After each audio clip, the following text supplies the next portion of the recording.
Magandang umaga po sa inyo lahat. Good morning.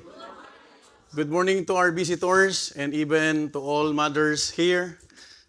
It's your day, special day, and kami po ay nagagalak po at nakikisa po sa selebrasyon na ito, even for our mothers dun po sa outreaches. So this time, dalawa po ang ating celebration, Mother's Day and the Lord's Day. Kaya pag Lord's Day, hindi tayo pwedeng hindi mag-aral ng salita ng Panginoon. Amen po ba? So, akala ko anniversary na kasi yung mga nagagandahang bulaklak kasi ang ganda ng mga mothers ngayon ay talagang it's a great encouragement for all of us that we could be here na tayo po ay mas strengthen po ng salita ng Panginoon. So much for that. I know you're excited and time is running out. And imbitahin ko po kayo, let's open our Bible in the book of Exodus chapter 19, beginning from verse 7 down to verse 15. And we will have a responsive reading as I begin reading verse 7. And then until we reach verse 15, we will read that in unison. If you are there, please say amen. For those visitors that we have, please don't worry because it's available in our screen. And sana po ay lahat tayo makapagbasa. Amen po ma? Are you there?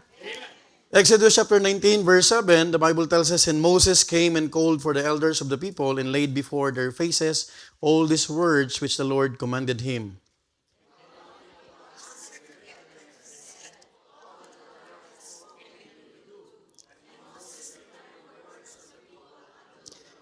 And the Lord said unto Moses, Lo, I come unto thee in a thick cloud, that the people may hear when I speak with thee, and believe thee forever. And Moses told the words of the people unto the Lord.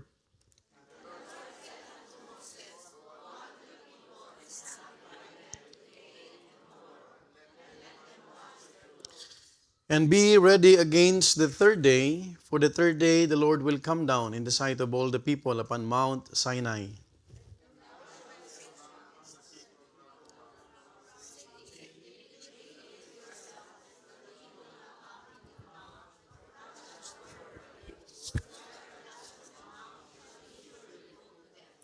Verse 13, There shall not an hand touch it, but he shall surely be stoned or shot through.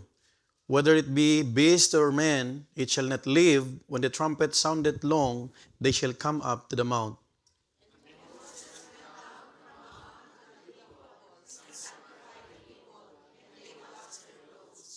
Altogether now, verse 15, read. And he said unto the people, Be ready against the third day, come not at your wives. Shall we go to the Lord in prayer? Heavenly Father, most loving and powerful God that we are serving, thank you, Father, for this time that you have gathered us in this appointed place for us, Lord, to see ourselves humbling before thee, together with our brethren from our outreaches, and also, Lord, for the visitors that we have, both online and even on-site. Thank you, Father, for the opportunity that we could be able, Lord, to be a blessing through your word. And I pray, Father, that we will continue to sanctify us, whatever sins, whatever shortcomings that we have done before the Lord. May you continue, Lord, to cleanse us through the power, through the forgiveness of the blood of the Lord Jesus Christ, Lord, shed on the cross. Thank you once again, Lord, that we could continue studying your word. And I pray, Father, that we could learn some principles, Lord, as we prepare our hearts, as we prepare as a body, as a church, Lord, for the upcoming events, Lord, in our church to celebrate, Lord, your faithfulness and goodness in our 9th church anniversary and World Missions Conference. Thank you once again, Lord. We entrust everything to you, Lord. We love you. We honor you. In Christ's name we pray. Amen. Please be seated. Good morning. Now, in verse 15, ang sabi ng Bible uli, And he said unto the people, this is Moses, Be ready against the third day. Now, let me ask you a question. Are you ready for our World Missions Conference? Do you know that 18 days, after 18 days, we will be celebrating our World Missions Conference and 9th church anniversary. Imagine, labing walo na lang na araw bago tayo magkaroon ng conference. Are you excited about it? Akala ko nga anniversary na dahil ang bulaklak talaga. I really appreciate the flower and I really appreciate the beautiful mom, yung mga mom na nagdala po ng magandang mom din. Mamaya po ay malalaman natin kung sino ang nanalo sa ating Mother's Day special. Because we will be giving token for those mothers who brought mothers also. And we thank God for the opportunity that we could honor. Remember, if we will honor our mothers, we will have a prolonged life. Sinong gustong humaba ang buhay? Ayan. Sino ang ready na? Hindi pa. But in our text, sabi dito, sabi ni Moses, be ready against the third day. Now, let me ask you a question. How is your preparation toward our World Missions Conference and Church Anniversary? Okay. Alam niyo po ba na bawat gawain ng Panginoon ay pinaghahandaan? Are you with me? We cannot do things out of our own will, or out of our own capacity. Kung ano lang maisip natin sa church, but we are doing things for God's glory and honor. By this time, I believe our ladies have their uniforms. Finally, sabi ni Gab. Meron na bang uniform yung mga ladies? Ayan, because every anniversary, we agreed, although it's not a requirement, but you know what? Uniformity is not equivalent to unity. Are you following? But as we nag-decide po tayo na magkaroon po ng mga uniforms. And thank God because hindi lang po yung ladies ang may uniform, na pati yung mga lalaki. Amen. Now, even our event stylists are constantly working on their deliverables. Alam niyo po, nagsimula na pala yung mga sleepless nights. Yung mga pasta po dyan ay nauubos na naman. Are you following? Because that is their dinner. At isang gabi ay nagpunta po ako dito, nag-dinner po sila ng 9:00 na. No? And yung iba po ay umuwi ng madaling araw na. Just to prepare yung mga gagamitin po natin, yung mga designs and other things for the events. Also, even our media is tirelessly working on the content. So I hope that you appreciate things. Natutuwa po ba kayo sa mga ABP ngayon? Nagle-level up na? No? Talagang yung voice recording. Si Julia ba yun? Is that si Julia? Ayan. So, makikita nyo kapatid na sila na po yung gumagawa ng mga audio-video presentation na yan. Meaning to say, kahit po yung mga media, kahit po anong mga ministry po ay, they are all preparing. You know what? Every year, we come to this time again with 3 weeks before, or 18 days to be exact, our World Missions Conference, everyone is preparing. But do we know that preparation starts long before our event countdown? You know what? It starts long before it starts. That is why, ang ating pong lesson ngayon ay pinamagatang it starts before it starts. Wala pong nagpakasal na naghanda during sa kasal mismo. Tama po ba? A wedding, pag nagpakasal when Sister Iris will decide to marry someone, a wedding does not begin on the wedding day. But prior to the wedding day, there are many preparations, isn't it? A harvest do not begin at harvest time. Kung gusto mo mag-harvest, we have to understand there is a lot of preparations. And there's one good thing about celebrating anniversary and even having conference such this, and that is to have eternal fruit. Are you following? Because yung ating mga bisitang madadala dito at sila po ay kapag sila po ay nakakilala sa totoong tagapagligtas at nagkaroon ng relasyon sa Panginoon, sila po ay mga magiging bunga natin sa Panginoon. Are you excited about it? That is why every anniversary we have goals. And one of our goals as a church is to bring first-time visitors. How many? 100. So mamaya malalaman natin kung ilan na po yung na-invite natin. And I know everyone is inviting. Can I hear amen? Tama po ba? Now, a church event does not begin on the host opening statement or opening remarks. Isn't it? Long before the visible moment arrives, preparation has already begun.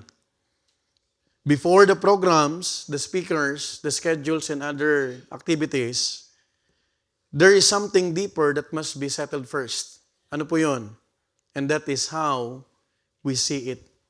Paano ba natin to haharapin? Bakit ba tayo nag-i-event? Tama po ba? In Exodus chapter 19, the passage that we have read a while ago, Israel was about to experience one of the greatest moments in their history. Do you know that after this chapter, pagdating po ng chapter 19, ang kasunod 20. Tama po ba? Masyado kayong seryoso. Tama? But do you know in chapter 20, that is the giving of the 10 Commandments. Hello? Are you with me? Pero bago binigay ang 10 utos ng Panginoon, maraming preparasyon. Are you following? Now, God Himself would descend upon Mount Sinai before the eyes of the people. Sino nang gusto makakita ng Mount Sinai? Nasa harapan nyo na. Ayan ang modern version ng Mount Sinai ni Brother Jacob. Hello? Are you following? Ang Panginoon mismo ay bababa para tagpuin ang kanyang mga tao. Are you following? But before that, we have to understand preparation already started. And as we approach our World Missions Conference, by the way, this is our 9th by the grace of God. And we do not know kung mayroon pang 10th o 11. Kaya kung mag-aasawa kayo, mag-asawa na kayo. Baka mag-rapture na. Hello? We must understand the same truth. And what is that? Before the conference or anniversary begins in the calendar, it must begin in the heart. Can I hear amen?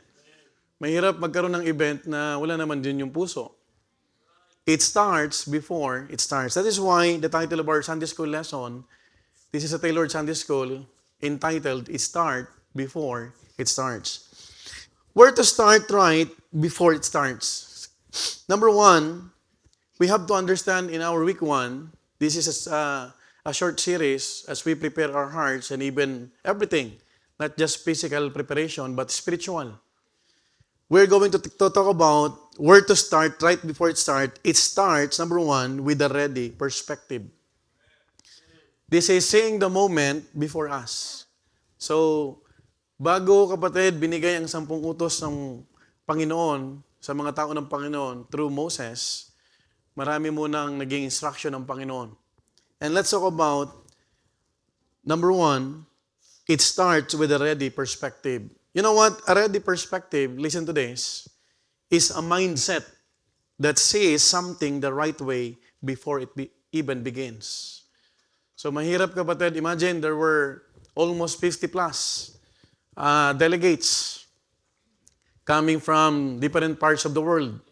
May galing sa Pilipinas, may galing sa UK, yung iba ang karamihan ay galing sa European countries. And makikita mo pag mali ang pananaw mo sa pagpunta sa isang event, you will not be blessed. Are you following? Now, again, a ready perspective is a mindset that says something the right way before it even begins. Are you excited about the 9th World Missions Conference? Are you excited to meet once again the new believers? Yung mga naging bunga ng mga labor ng ating mga preacher in charge. Imagine for almost 4 to 5 months, hindi na bumababa si pastor doon sa mga outreaches. At yung iba po makikita niyo po ay mga new faces. And it's because of their labor, their passion to share the gospel. And that is why we always encourage our brethren, to join, to be involved. And tonight, this morning, we'll be talking about the first main point this morning in our lesson, a moment that must be recognized. Take note, this is a moment that must be what? Recognized. Now, in our text, I'm just using this as a jumping board text so that we could be prepared in the coming days. In verse 10 to 11, ang sabi ng Bible, and the Lord said unto Moses, the leader of the Israel, Go unto the people and sanctify them today and tomorrow, and let them wash their clothes. Are you following? In verse 11, and be ready against the third day, for the third day the Lord will come down in the sight of all the people upon Mount Sinai. Now, if you are going to understand the context of this passage, in the setting of this passage, Israel had already been delivered from Egypt, isn't it? Wala na po ang Israelites sa Ehipto. No? Parang mga Kristyano ngayon, wala na tayo sa mundo. Tayo ay hinangon ng Diyos mula sa mundo patungo sa kanyang kaharian. Are you following? Do you know that you belong already to the family, God's family? Aren't you glad this morning if you are saved this morning? When I say saved, it's not because you have a religion. When I say saved, a person who has a true relationship with the Lord Jesus Christ. Because religion cannot save you. Can I hear amen? Now, they had crossed the Red Sea. They had seen God provide in the wilderness. Now, they were standing at Mount Sinai.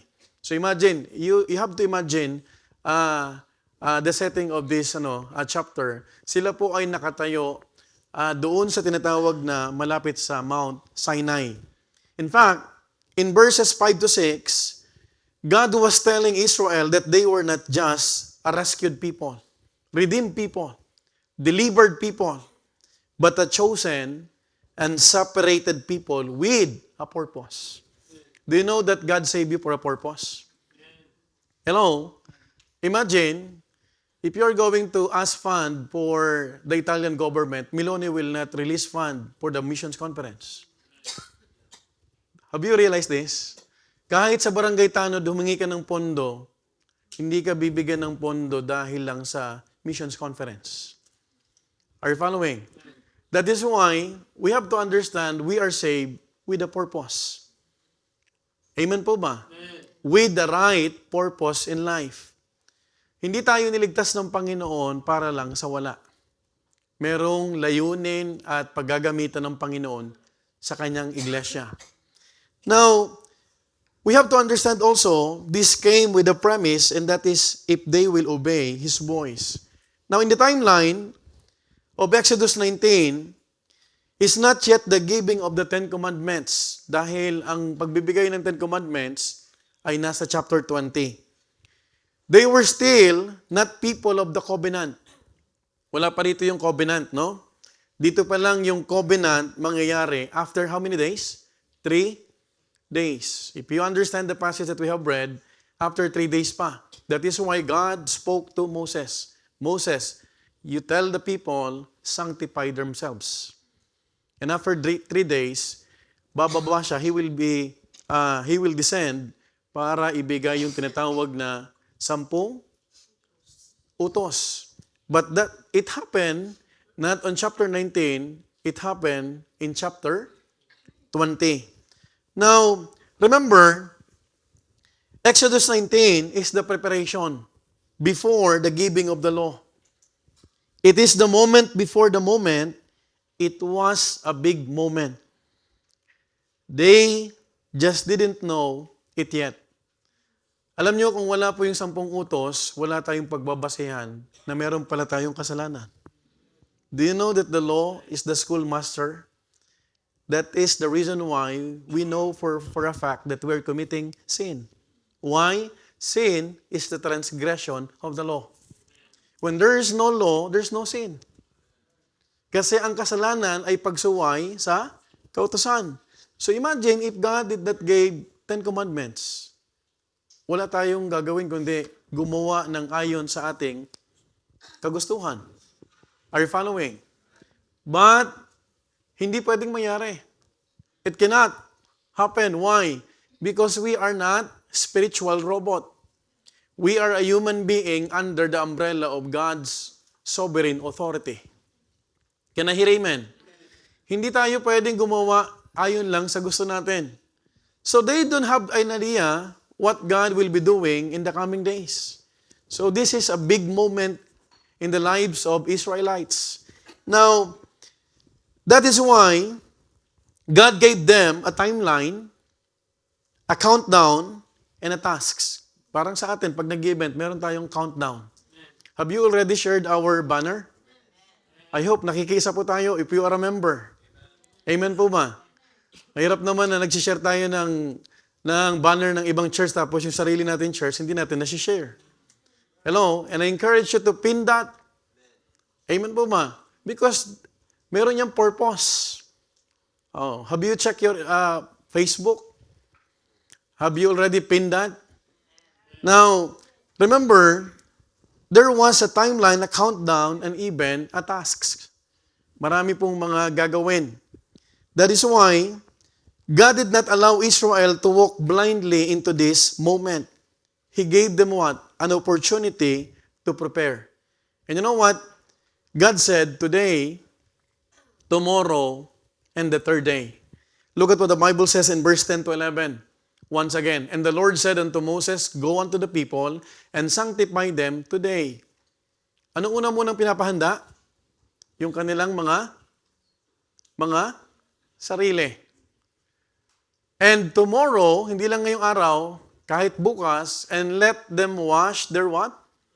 Clothes. Verse 11. And be ready against the third day, for the third day the Lord will come down to the sight, in the sight, of all the people upon Mount Sinai. So malinaw po yan. You know what? When God gives a timeline, He expects people to prepare. Tama po ba? Lahat tayo naghahanda. And I know every 10 p.m. of every day, except for Wednesday, pero yung iba naman na napaka-spiritual, nagpipray pa. Wala tayong magagawa doon. It is already announced. No? It is your prerogative and discretion. But kahit sa prayer time, meron tayong, ngayon wala na akong nakikitang prayed po ng alas 10. Meron akong nakitang 10:05 na. So ibig sabihin, nasusunod yung ating mga paghahanda. And I appreciate those family, head of the families. Nakita ko yung picture may prayed with Sister Nell. Meaning to say, it is the husband. It is the father. Amen po ma? O pastor, paano naman kami mga single? Ang bilis yung makarelate kagad. Huwag muna kayong maghanap ng father. Ang hanapin nyo muna yung pagmamahal ng Panginoon. Tama, Sir Melcy? Amen. Okay. Now, God wanted the people conscious of what was approaching. You know what? God Himself was about to descend upon Mount Sinai before the eyes of the nation. Kung ikaw isa sa mga Israelites, you will be excited. Tama po mo. Biruin mo, bababa ang Panginoon at mangungusap ang Panginoon. You know what? Siguro kung isa ako sa mga Israelita ng panahon noon, talagang may excite ka. Because you will hear the voice of the one who delivered from the bondage of Egypt. The one who parted the Red Sea. The one who provided their what? Their food, manna in the wilderness. So makikita mo, bring mo yung dagat, nahiwalay siya sa dalawa and then they are walking on the dry ground. Now, yung ibang religious leader, halos sambahin na. Tama po ba? Much more, yung ating Panginoon na dapat lang, yun ang dapat sambahin. Now, God wanted the people conscious of what was approaching. Meaning to say, He wanted them to have a right perspective before the day approaches. Hindi nagsabi lang ang Panginoon, okay, bababa ako, bahala kayo dyan. Magkita-kita na lang tayo. There was many instructions. Can I hear amen? And the first instruction of God to Moses is what? Sanctify. You know what? The word sanctify is very important. Set apart. Set apart for a divine purpose. Amen po ba? Ibig sabihin, katulad ng ating World Missions Conference and Anniversary, we will sanctify, we will consecrate, we will set aside worldly things just to be able to what? To pursue and to be involved in the great task that God gave to us. And that is what? The Great Commission. You know what? God set a specific timeline, today, tomorrow, the third day. The moment had not yet arrived, but it should already be affecting how they were supposed to think and prepare. Hindi pa dumarating ang Panginoon. Are you listening? May natutulog na naman sa likod. Ang aga-aga pa. Ayan. Now, imagine, hindi pa bumababa ang Panginoon, meron ng mga preparation na ginagawa. Are you following? Yung iba, nagpipray na. Nagpipray na. Lord, I'm praying for the speakers. Nagpipray naman. Sabi, huwag mo akong abalahin dito. Hindi ako natutulog, ako ay nagiging prayer warrior. Parang si Charles Spurgeon. While preaching, do you know that 400 women, ladies, nagpipray. In every preaching. That is why, when he preached thousands and thousands during the Charles Spurgeon's time. And until now, the church building that Charles Spurgeon built under his leadership, nandun sa UK. Makikita mo, ganun ka-powerful yung mga mensahe dahil maraming nagpipray. So, napakahalaga ng preparation. Now, our timeline now, where we stand in this week, next week, and the third or in the coming 18 days. It is also in the same way, our World Missions Conference should not only affect us during the conference begins. It should already be shaping our mindset even before the first service starts. Do you know that having a conference is the will of God? Hello? Do you realize that? Why? Sinabi ko na kanina po sa inyo, walang mayamang bansa na magbibigay ng pondo para magkaroon ng event just to promote world missions or great commissions. And by the way, the one who gave us the Great Commission is the Lord Jesus Christ. Can I hear amen? Go ye therefore and teach all nations. Not only in Milan, not only in Malta, in Poland, in Rome, and even in other countries, but all nations. And to reach what? The uttermost part of the world. Meaning to say, do you have an idea that there are many missionaries, they're about to quit? But then, kapag sila po ay nakikinig ng mga mensahe at nakakarinig ng mga testimony na sa kabila po ng kahirapan ng ministry, sila po ay nagpapatuloy. Do you know that the reason why we have Bible college students today in this year, in this school year, because they are the ones who surrender their lives from the previous, World Missions Conference. So marami pong mga kapatid na kabataan and even adults who would like to surrender their lives. And that is why, makikita mo kapatid, we need to promote for the awareness. Amen po ba? And time will come, meron ako na napanood kapatid na hindi na 20 years or 30 years ang pinag-uusapan. He said in his video, 10 years from now, Europe will produce great or tyrant, mga extremist. Hindi manggagaling na sa Middle East yung mga terorista. Manggagaling saan? Sa Europe. Are you aware about that? Why? Because Europe is a breeding ground for Islam. Kung pumupunta ka sa Soul Winning Drive, sa Cadorna, nandun sila. Namimigay ng Quran. Hindi na nila ikinakahiya. Hindi na sila natatakot. And if you are watching news, upon news, you would say that European countries are what? Having problems with these what? Immigrants. Sila na yung nananampal ng gahabol sa mga pulis. You look at Germany. You look at France. You see those things happening in Europe. And then you know the reason why God placed us in this European soil? For a purpose. For a purpose. At kapag wala at hindi naintindihan ng mga mananampalataya ito, we will just be focusing on ourselves, on our own problems, on our own personal agenda. But listen to this. Your personal agenda is nothing to be compared with God's agenda. Are you following? Ang agenda ng Panginoon ay higit na mas malaki sa agenda natin. Are you listening? That is why we need to promote World Missions Conference. Do you know that there are missionaries who will be coming to us? For them to be reminded, hey, there's no time for schism. There's no time for comparison. There's no time for competition. We are here for what? Mission. Yun yung purpose ng missions conference. But before that, tayo po muna ay maghanda. Amen po ba? Kasi kapatid, pag di tayo naghanda, we'll just what? Celebrate. Pumunta tayo rito na parang wala lang. Ang unang naapektuhan, kapatid, yung puso.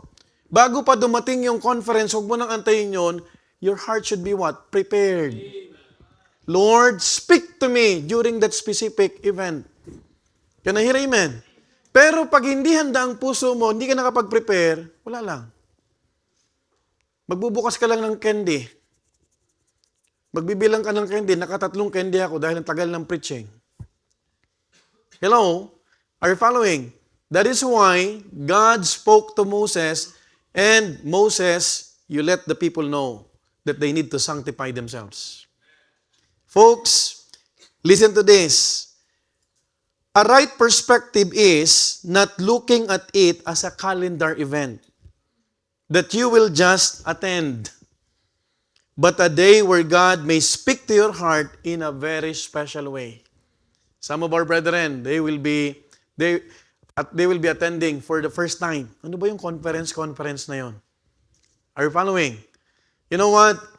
It can be a moment where God reminds us of His heart for the world. For God so loved the world. Do you know the reason why we are roaming around in Loreto, in Domo, in Cadorna, in Cairoli, wherever you are, in Baleta, in Vatican, may mga kapatiran tayo, in Poland, in Warsaw right now. We are distributing gospel tracts. Why? Because God loves the world. And when we say God loves the world, we are the recipients of God's love. And if you are really caring for other people, we must share what we have received. Tama po ba? You know what? Remember, WMC or World Missions Conference is not just for missionaries. Hindi naman ako missionary. Hindi naman ako katulad ni Ma'am Jelay na missionary wife. Hello? Hindi lang yan pang missionary. Tama po ba? Do you know, kapatid, ang pangit naman ng bawat member ng church for a missionary? Wala na mag-o-offering Sister Marites. Kasi puro pa palabas. No? We do not know if Sister Iris will respond to God's call. If one day she will be back in Finland, she will bring the message there, let's surrender our lives to the Lord. My heart was so stirred. And I am reminded that God saved me for a purpose. What a blessing. Hindi lang tayo, kapatid, pupunta sa event na yan na walang dahilan. It's not just for delegates. It is for God's people. Can I hear amen? Are you excited about it? It's not an event for contribution either. Wala nga tayong contribution ngayon eh. Right? Meron mga sponsor. Tama? Tama po ba? Tama po ba? Biruin mo, meron tayong lechon. XL. Si Sir Monet. XL. No? Kasama na yung mga taba. Ano, Sir Pay? Oo. Di ba? Free delivery pa. Now, it is an opportunity for God to speak to His church. Kasi minsan yung church napopokus sa mga hidwaan. Personal agenda. Hello? Pero pag may conference na katulad dito, teka lang, bakit pala, kaya pala meron akong title na preacher. Meron akong tinatawag na title na brother or sister. Meron palang dahilan ng Panginoon. It is an opportunity for God to speak to His church, burden hearts for the world, and align us once more with His purpose. Imagine, meron tayong commissioning service. Amen? I know Preacher Jerry is so excited together with his wife. Amen po ba? Meron pa yang mga kasama taga-UK. Now, that is why a ready perspective matters. Now, look at what the Bible says in Matthew 28:19-20. Let me remind you about this. Go ye therefore and teach all nations, baptizing them in the name of the Father and of the Son. This is very common. Amen po ba? But the question is, are we still involved in the Great Commission? Imagine we have a brother, an Italian brother, ang tawag dito? Ernesto. Praise God. Because the gospel is for everyone. Not only for the Filipinos. Amen? Amen po ma. The Lord imparted the gospel to Sister Faye, and eventually Sister Faye ginamit ng Panginoon para makakilala si Brother Ernesto. Amen po ma. We have Italian sister, Sister Magri. Tama po ma. Now, mga kapatid, we should be reminded about these things because in few days, mga kapatid, meron tayong event. And what is coming is not far off. It is drawing near. Habang tumutumba ang araw, palapit ng palapit. Sana habang palapit ng palapit, yung puso mo naman lumalapit sa Panginoon. Amen? Hindi lang yung araw. Hindi lang yung physical preparation. You know what? People can attend important moments while completely missing the weight of those moments. Let me repeat. This is very important. People can attend important moments while completely missing the weight of those moments. Now, do you believe that missions conference is a very important event? Can I hear amen? Because it reminds the church that our focus, the highlight of our celebration, is not our uniforms, but to be reminded that God gave us the Great Commission. Amen po ma. In few years time, next year, I don't know, 2 years, magko-commission ulit tayo. May mga lalabas. Amen po ma? How they will believe if there's no preacher? And how can they preach without being sent? Tama po ma? There should be what? Sending church. Mahirap naman magpupunta doon si Preacher Joshua doon sa Vatican. I am a send out of myself.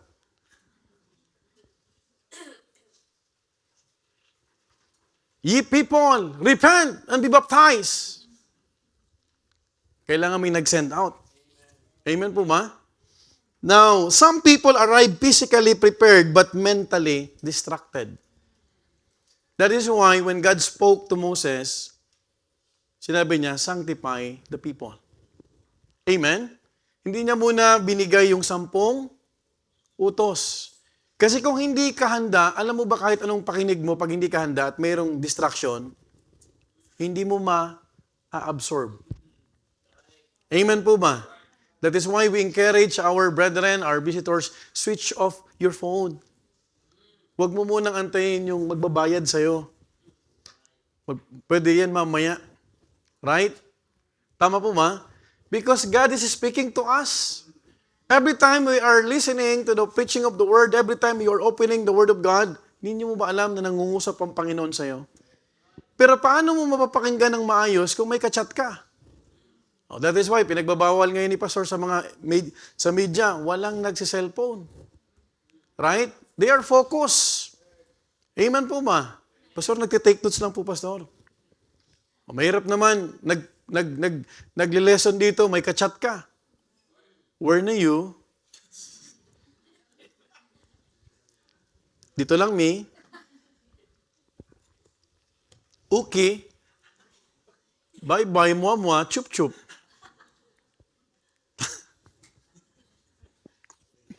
Ayaw na lang asawa ko. Mother's Day, ayaw umitang ulo niya. Some arrive informed but not expectant. Hello? Some arrive present but unaffected. Wala lang. Biro mo siyam na taon na, walang epekto sa iyo ang World Missions Conference. Walang paglago. May problema. That is why we need to talk about this. Hello? Kasi kahit anong ibaba ng Panginoon na salita niya or utos, pag ang tao hindi handa, baliwala. Are you following? Tama po ba? Are you excited about this? Amen. Now, some arrived present but not unaffected, but God did not want Israel simply present at Sinai.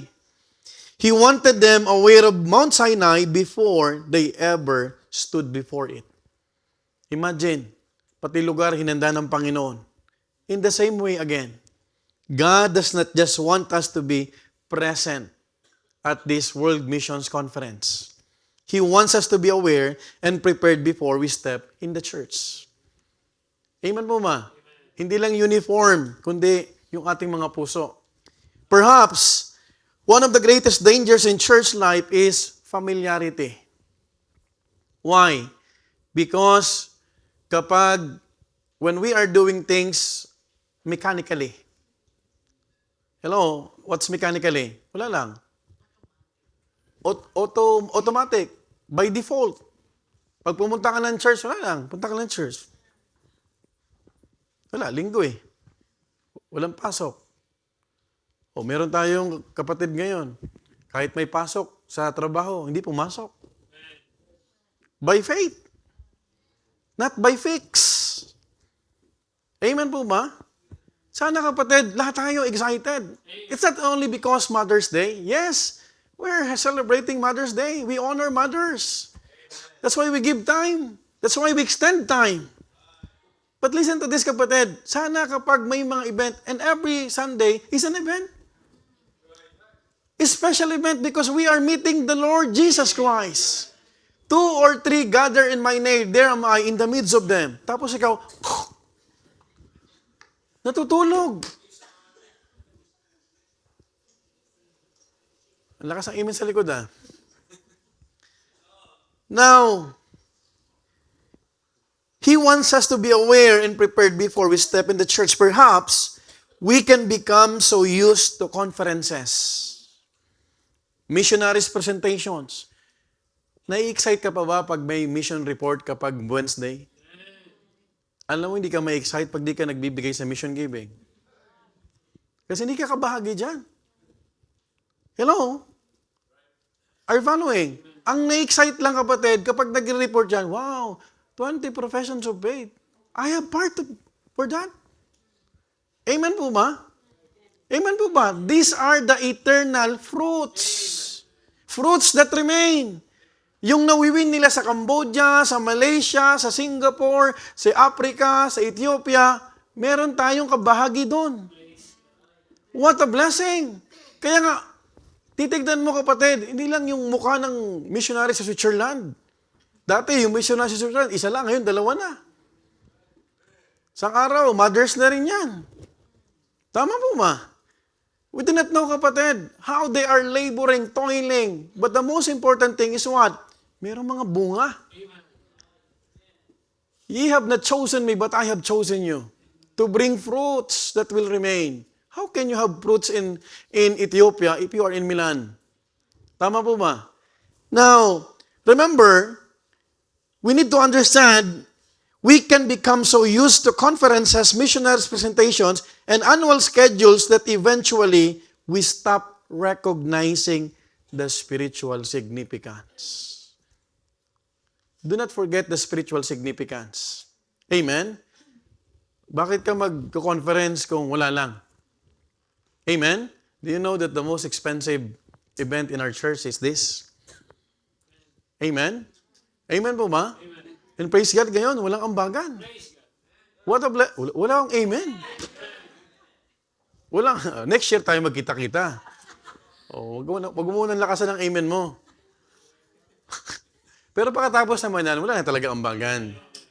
Amen mo ba? Ayan. Para malinaw. Now, World Missions Conference becomes, sa iba, not some, not all, may mga iba, that time again. Parang yearly na lang kasi. Another event, another puyat, or another sacrifice. You know what? Instead of an opportunity for God to work in His people again. Sana hindi yun ang maging isip natin. Ayan, puyatan na naman. Ayan, magagalit na naman si pastor. Hindi na ako nagagalit masyado eh. Ayan, bawas na galit. Kahit galit,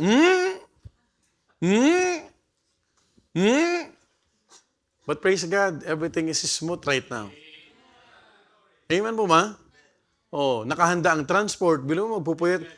I hope lahat na nag-drive, this is for the Lord's work. Bawat higab mo. Hindi yung iisipin, ano pag nasira sa sakyan ko?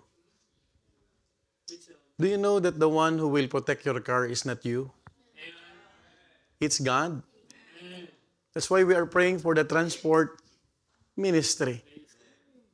Gigising yan, magsusundo yan, may post-event pa. Tayo, gusto na mag-relax sila, hindi pa. Hello? Tama po ba? Hello? Can I hear amen? Let's pray for one another. Let's pray for the drivers, for the kitchen. May natitilamsi ka ng tinatawag na ano. By the way, next week, i-deliver na yung ano. Yung kitchen. Pag nakabayad tayo. 15 lang. What? By God's grace. Pagpasok dyan, kapatid, wow, mala restaurant. Tuin mo yan, magdidibo si Preacher Judel. Si Sir Mirna magdidibo to. Mayroon na tayong restorasyon eh. Tama ba yan? Restorasyon. Ano yan?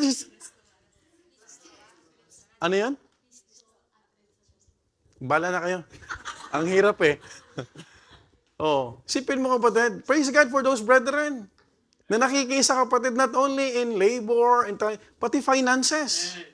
The Malta brethren, the Rome brethren, the Poland brethren. Lahat tayo. Pinagsasama-sama natin. Amen po ba? Now, you would understand that it is very important, if you would notice Romans chapter 10, verse 14 to 15, let me remind you, this is very common to you. How then shall they call on him in whom they have not believed? And how shall they believe in him of whom they have not heard? And how shall they hear without a handsome preacher like Preacher Joshua? Pero nakakatakot, baka ang puro membro to, puro mga dalaga.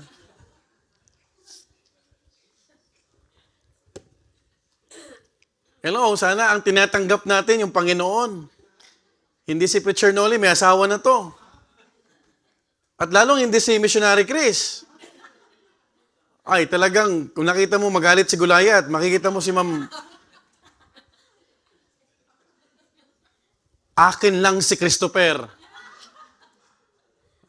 Hello? Subukan, gusto niyo magalit si Sister Nel? Agawin mo si Dapyo. Hello? And how shall they preach except they be sent? Praise God, we have missionary wife. Si Ma'am Jelaine, nandun, nagtuturo. Ng mga bata. Dati young people lang siya. Ngayon, iba na. May abuntis na yan. As it is written, how beautiful are the feet of them that preach the gospel of peace and bring glad tidings of good things. What a blessing. May bunga tayo sa Ethiopia, yung mga bata naliligtas doon. May bunga tayo doon. Yung mga nagbibigay ka ba? Sa feeding ministry. Kahit 10, kahit 5, it doesn't matter. What really matters is what? Your involvement. What a blessing. You know what? Hudson Taylor mentioned this, the Great Commission is not an option to be considered. It is a command to obey. Let me repeat. This is coming from Hudson Taylor. The Great Commission is not an option to be considered. It is a command to be obeyed. He also mentioned, God's work done in God's way will never lack God's supply. Kaya nakukomfort tayo minsan, but my God shall supply. Hello, walang ambagan. Paano yung mga babayarin? Hello, tama po ba? But we live by faith. Not by fix. Pinagpipray nyo ba yung mga kapatiran? Pag-pray nyo na, magbigay na ng thanksgiving. Iluhod nyo, Lord, kausapin nyo po sila. Amen po ba? Lord, hindi, Lord, thy will be done. Ang kalooban ng Panginoon, ibigay mo ang nararapat. Hello? Folks, Jack Hyles mentioned the New Testament church was a soul-winning church. the New Testament church was a soul-winning church. Therefore, if a church does not care about the soul or winning soul, is not a type of New Testament church. Amen po ma? Alam mo, nakaka-bless ang Bethany Milan. I'm not saying this para lang kayo ay alam niyo yun. Natutuwa ako dahil ang soul winning ng Bethany Milan, kahit joy, lumalabas. Amen po ma? Kahit bata. This is a pattern from the soul winning church from the New Testament. Because a church should be what? Local, visible, New Testament pattern church. Have you seen a church who doesn't care about the souls? Kita mo yung mga religion ngayon, walang pakialam. But they are church sa kanila. They don't care about the salvation of their souls. They don't care about what? Preaching the gospel or good news. Pero ang totoong church na tinayo ng Panginoon, may pakialam sa kaluluwa. David Livingstone once said, I will go anywhere provided it be forward and upward. You know what? Kahit ang ekonomiya ng bawat bansa ay bumagsak, we need to move forward. Have you noticed? Bakit tayo naghahanda para sa tent? Kasi kung hindi pa babalik ang Panginoon, because the will of God for all of us is to move forward. Brethren, a ready perspective understand that what is approaching is bigger than the event itself. Take note, it is an opportunity to hear burdens again. An opportunity to see the world that needs us once again. Who knows, mapangasawa ni si Sir Cashalin, missionary to Africa. Naku, nandito pala si nanay, Hello? Tama po ma? Si Sir Chichi, ang mapangasawa nito, missionary to Antarctica. Meron ba tao doon? Sabi ni Sir Chichi, yes, Pastor, I will take heed. Provided. Ang kulay ng church, pink. All the church, I don't want white, I want pink. Yung Bible, pink. Pati Bible. Hello? Pati yung damit ng pastor, pink. You know what? It is an opportunity to be reminded that the gospel is still needed around the world. Amen. Not only in Milan, not only in Baleta o Ifgura, hindi lang sa Poland. Kaya nga, have you noticed, from Kepno, nag-ship tayo dun sa Warsaw. Kasi saturated na natin ng Kepno. Aren't you glad about that? There was a small city in Poland who already saturated with the gospel. I mean, yung mga Pilipinos. Di ba nakakatuwa? Pinagsimulan lang si Sir Anafe. And si Sir Anafe is really, a blessing. Together with the Poland brethren. No? Sad to say, hindi nga na siya makapunta ngayon dahil sa documents issue. Yung renewal. But I hope that we will take this a right perspective, that we could have an opportunity for God to speak to His church again. Alam mo, pag may missions conference, nare-remind tayo. All the designs, it points out to what? The very purpose of God. Makikita niyo yung decorations, iba dyan. And I'm so excited. Kasi hindi tayo maglalagay ng kung ano-ano dyan. Meron kayo dyan gagawin na activities bago pa magsimula ang conference. You will pick a flag and it represents a missionary. You will pray for that regularly. Halimbawa, Myanmar. No? May mga prayer list doon. Pagpipray natin yon. And do not pick kung hindi mo naman pagpipray. Kasi mananagot tayo sa Panginoon. It should be a commitment. Hindi yan kapatid, masasayang. Hindi yan, kailangan masayang na yung event stylist, nagpe-prepare, nagpupuyat, tapos wala lang. And by the way, we would like to encourage the brethren. Maybe God is speaking to you ngayon pa lang. You enroll to a Bible college. Narinig niyo yung testimony ng mga estudyante, Sir Leone. It's always a blessing because Bible college is what? A training ground for honing. Amen? Equipping. Hindi ka mag-aaral pag nasa field ka na. Pag nasa field ka na, laban na doon. You will encounter cults. Mga kulto. You will encounter false teachers. How can you depend? How can you refute? Kung wala kang bala. Kaya dito pa lang sa church, tinitrain na. Oh, how I wish, kapatid. Meron tayong mga lumabas na ito. May mga kalalakihan tayo sa Malta. Andiyan si Brother Domingo, malay maging missionary natin sa Gozo. Another island.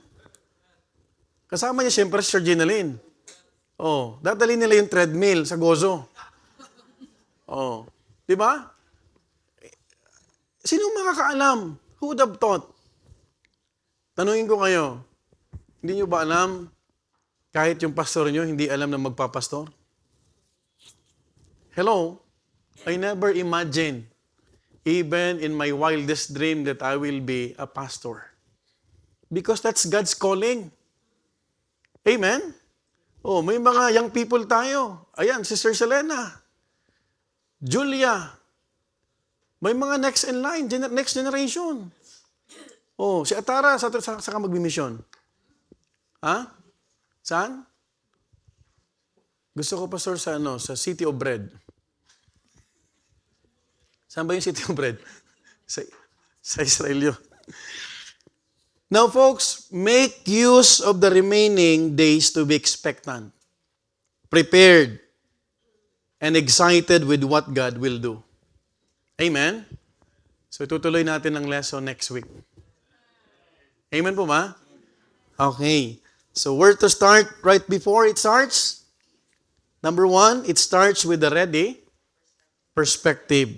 It is a moment that must be recognized. Next week, a mindset that must be right. Because it's not enough na ma-recognize mo yan. Dapat meron kang tamang mindset. Ang mindset dapat ni Sir Melcy, kahit papasukin ako ng amo, hindi ako papasok. Yan ang mindset. Senyora, ako ay anak ng Diyos. You cannot threaten me. Yan ang mga may conviction. Right? Oh. Sipin mo, kapatid, we are encouraging our brethren from our outreaches na mag-live. Nag-live sila. Amen. Hindi nag-left the group, ha? Nag-live. Hindi sa group chat, sa trabaho nila, just to attend. Amen po ba? Amen po ba? Oh, sa araw, sa December, makikita na natin si Sir Cecilia. Oh, di ba? Talagang, we would like, kung gusto niyo makita yung kagwapuhan ni Preacher Jerry, soon to be Missionary Jerry, umattend kayo ng ating midweek service. Amen po ba? Oh, makikita niyo na yung kakambal ni Pastor Nable. Ayan, hindi lang kakambal sa pangalan. Gerardo rin yan eh. Basta Gerardo, pogi. Sabi ni Gab. No? Oh. So I hope that we will be excited. Amen?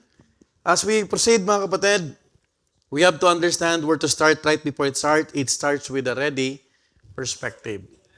Hindi mo na binigay ng Panginoon ng 10 utos. God spoke to Moses. You tell them to sanctify. Amen? And I hope that we are reminded that the first preparation that we could prepare in our hearts as we approach the upcoming events is to sanctify our hearts. Amen? Okay, sa tabi mo muna natin yung mga personal agenda at problema. Amen? Because Great Commission is greater than your agenda. Kaya nga tinawag na the Great Commission. Amen? Hindi Great Omission, but the Great Commission. Let's go to the Lord in prayer.